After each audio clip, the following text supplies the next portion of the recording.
अस्सलाम वालेकुम बच्चों, आज हम 9th class chemistry third chapter का topic coordinate covalent bond discuss करेंगे।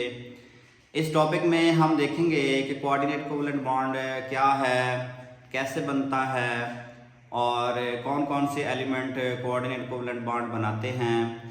और इस टॉपिक को हम मुख्तलिफ एग्जांपल्स की मदद से समझने की कोशिश करेंगे। तो टॉपिक की तरफ जाने से पहले आप सबसे गुजारिश है कि मेरा चैनल सब्सक्राइब करें। अगर वीडियो अच्छी लगे तो बाकी दोस्तों के साथ भी शेयर करें ताकि ज़्यादा से ज़्यादा स्टूडेंट्स का फ़ायदा हो।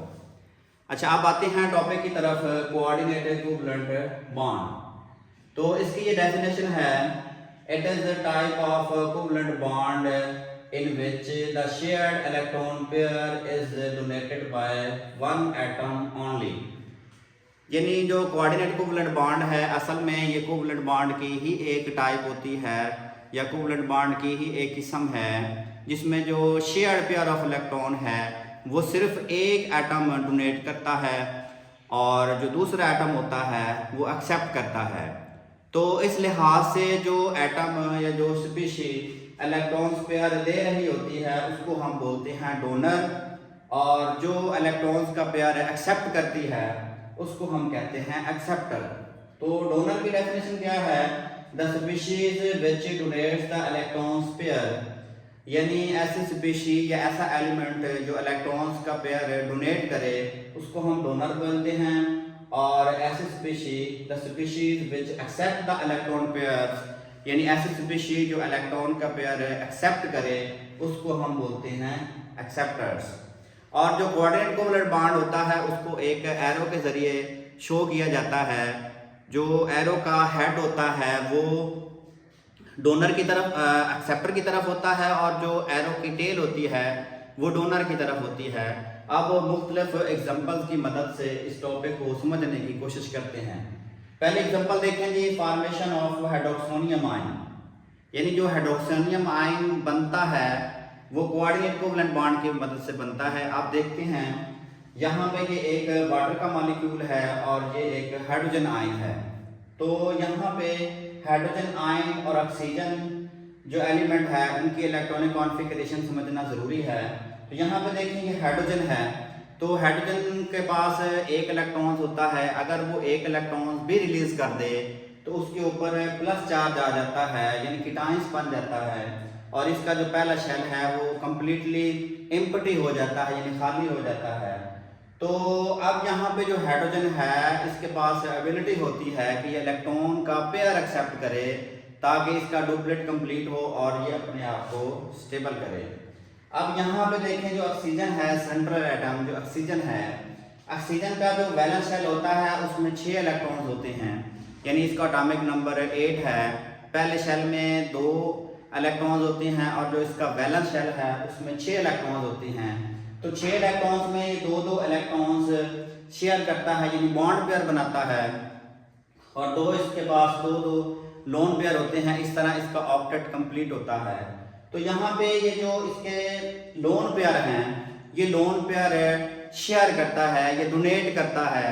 जिस तरह इसका जो डुप्लेट है वो भी कंप्लीट हो जाता है और इसका ऑक्टेट है वो भी कंप्लीट हो जाता है। इस तरह आप यहाँ पे देखें ये जो लोन पेयर है ये डोनेट करेगा हाइड्रोजन को, जिस तरह जो हाइड्रोजन का डुप्लेट है वो भी कंप्लीट हो जाएगा और जो ऑक्सीजन है और जो हाइड्रोजन है उनके दरमियान एक कोऑर्डिनेट कोवलेंट बॉन्ड बन जाएगा। अब ये लोन पेयर हाइड्रोजन को उसने डोनेट किया है ऑक्सीजन ने। तो अब यहाँ पे देखें, यहाँ पे एक छोटा सा एरो बनाया गया है। जो एरो का हेड है वो ये शो कर रहा है कि जो लोन पेयर है वो हाइड्रोजन ने एक्सेप्ट किया है, यानी ये एक्सेप्टर है, और जो ऑक्सीजन है उसने लोन पेयर डोनेट किया है तो इसकी टेल है, यानी ऑक्सीजन डोनर है। तो इस तरह हाइड्रोजन आयन और वाटर का मॉलिक्यूल, इनके दरमियान एक मॉलिक्यूल बन जाता है, आयन बन जाता है जिसको हम बोलते हैं हाइड्रोक्सोनियम आयन, और इसको एक स्फीयर ब्रैकेट के जरिए जाहिर किया जाता है और उसके ऊपर ये चार्ज लगा दिया जाता है। जिस तरह इसको हम बोलते हैं हाइड्रोक्सोनियम आयन, और ये एक कम्प्लेक्स बन जाता है। तो इसके बाद हम दूसरे एग्जांपल्स की तरफ आते हैं। दूसरी एग्जांपल है reactions between ammonia and boron trifluoride. और बोरोन ट्राइफ्लोराइड का जो रिएक्शन है और उनके ज़रिए जो नाइट्रोजन और बोरोन के दरमियान जो बॉन्ड बनता है वो भी कोऑर्डिनेट कोवलेंट बॉन्ड है। तो अब यहाँ पे इनको हम समझने की कोशिश करते हैं। यहाँ पे नाइट्रोजन एक सेंट्रल एटम है और यहाँ पे बोरोन एक सेंट्रल एटम है। तो जो नाइट्रोजन है उसका एटॉमिक नंबर 7 होता है। तो इसका जो पहला शेल है उसमें 2 इलेक्ट्रॉन्स होते हैं और जो इसका वैलेंस शेल है उसमें 5 इलेक्ट्रॉन्स होते हैं। तो इसको डुप्लेट ऑक्टेट कंप्लीट करने के लिए 3 इलेक्ट्रॉन की ज़रूरत होती है। तो ये 3 इलेक्ट्रॉन्स शेयर कर लेता है हाइड्रोजन के साथ। तो इसके अलावा इसके पास एक लोन पेयर होता है। तो ये लोन पेयर जो है ये डोनेट करने की एबिलिटी रखता है। तो यहाँ पे देखें बोरोन, जो बोरोन है उसका एटॉमिक नंबर 5 होता है। तो पहले शेल में 2 और जो इसका वैलेंस शेल है उसमें 3 इलेक्ट्रॉन्स होते हैं और वो जो तीनों इलेक्ट्रॉन्स फ्लोरीन के साथ ये शेयर करता है, जिस वजह से अब इसके टोटल 6 इलेक्ट्रॉन्स हो जाते हैं। यानी ये 3 बॉन्ड पेयर हैं। तो 3 बॉन्ड पेयर टोटल 6 इलेक्ट्रॉन्स हो जाते हैं। अब भी इसका ऑक्टेट नामुकम्मल है, यानी इसको 2 इलेक्ट्रॉन की ज़रूरत होती है। और ये जो नाइट्रोजन है ये अपना जो लोन पेयर है वो इसको डोनेट कर देती है। जिस तरह नाइट्रोजन और बोरोन के दरमियान कोऑर्डिनेट कोवलेंट बॉन्ड बन जाता है।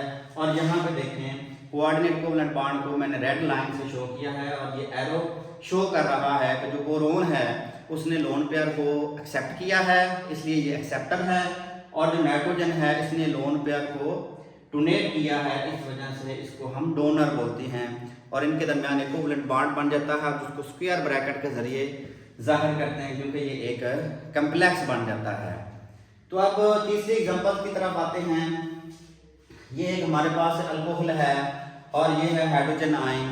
हाइड्रोजन आयन जिस तरह हमने पीछे ये हाइड्रोक्सोनियम आयन के लिए देखा है कि ऑक्सीजन के पास 2 लोन पेयर होते हैं और ऑक्सीजन 2 लोन पेयर डोनेट करने की एबिलिटी रखता है, जिससे वो कोऑर्डिनेट कोवलेंट बॉन्ड बना सकता है। तो यहाँ पे देखिए हाइड्रोजन आयन, हाइड्रोजन के पास एक ही इलेक्ट्रॉन था वो उसने रिलीज कर दिया, ये हाइड्रोजन आयन है। तो हाइड्रोजन आयन इसके पास एबिलिटी है कि ये इलेक्ट्रॉन का पेयर एक्सेप्ट कर सकता है। और ये ऑक्सीजन के पास 2 लोन पेयर हैं, इसके पास एबिलिटी है कि ये लोन पेयर डोनेट कर सकता है। अब यहाँ पे जो ऑक्सीजन का एक लोन पेयर हाइड्रोजन की तरफ डोनेट कर देगा। तो इस तरह ऑक्सीजन और हाइड्रोजन के दरमियान, यहाँ पे देखें ऑक्सीजन और हाइड्रोजन के दरमियान एक कोऑर्डिनेट कोवलेंट बॉन्ड बन जाता है। और ये एरो शो कर रहा है कि जो हाइड्रोजन है उसने इलेक्ट्रॉन का पेयर एक्सेप्ट किया है, इसलिए ये एक्सेप्टर है। और ऑक्सीजन ने इलेक्ट्रॉन पेयर डोनेट किया है, इसलिए ये डोनर है। और ये वाला जो चार्ज है वो पूरे स्फीयर के ऊपर या पूरे होल जो स्फीयर है या कम्प्लेक्स है उसके ऊपर ये चार्ज शो हो जाता है। तो उसके बाद लास्ट पे हम देखते हैं इसकी लास्ट एग्जांपल, ये अमोनिया। जिस तरह यहाँ पे हमने देखा है वही अमोनिया यहाँ पे। तो नाइट्रोजन जो है, नाइट्रोजन इसके पास एक लोन पेयर होता है और ये लोन पेयर डोनेट करने की एबिलिटी रखता है। तो यहाँ पे देखें जो HCl का मॉलिक्यूल है इसमें जो क्लोरीन, ये वाला जो बॉन्ड है ये ब्रेक हो जाता है और ये जो हाइड्रोजन आयंस बनता है, तो हाइड्रोजन आयंस ही जो नाइट्रोजन का लोन पेयर एक्सेप्ट करके एक कोऑर्डिनेट कोवलेंट बॉन्ड बना देता है। तो जो क्लोरीन है, चूंकि ये देखें लोन पेयर हाइड्रोजन ने एक्सेप्ट किया है, तो इसलिए जो हाइड्रोजन है वो नाइट्रोजन से कोवलेंट बॉन्ड बना लेता है और ये वाला जो इलेक्ट्रॉन है वो क्लोरीन के ऊपर शिफ्ट हो जाता है। इस वजह से जो क्लोरीन है उसके ऊपर नेगेटिव चार्ज आ जाता है और ये जो पूरी स्फीयर है उसके ऊपर प्लस चार्ज आ जाता है। तो इस तरह ये एक कम्प्लेक्स मॉलिक्यूल बन जाता है और साथ में एक कोऑर्डिनेट कोवलेंट बॉन्ड भी बन जाता है।